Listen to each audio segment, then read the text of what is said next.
Hello guys, আসসালামু আলাইকুম। আমাদের কিচেন রুমের একটা ফ্যামিলি কিচেন রুমের কাজ দেখেন। আমাদের কাজগুলো এখানে, এটা ড্রয়ার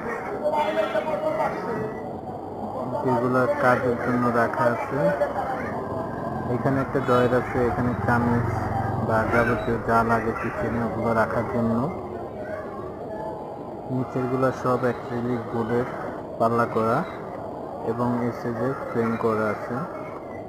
প্রোফাইল হ্যান্ডেল দিয়ে এগুলো কাজ করা আছে। দেখেন আমাদের কাজের মানগুলো দেখে আপনাদের বাসার প্রয়োজনীয় যাবতীয় যেভাবে রুচিসম্মত আমরা কাজ করে থাকি। যদি আপনাদের কারো বাসায় প্রয়োজন হয় তাহলে আমাদের ফোন নম্বরে যোগাযোগ করবেন অবশ্যই।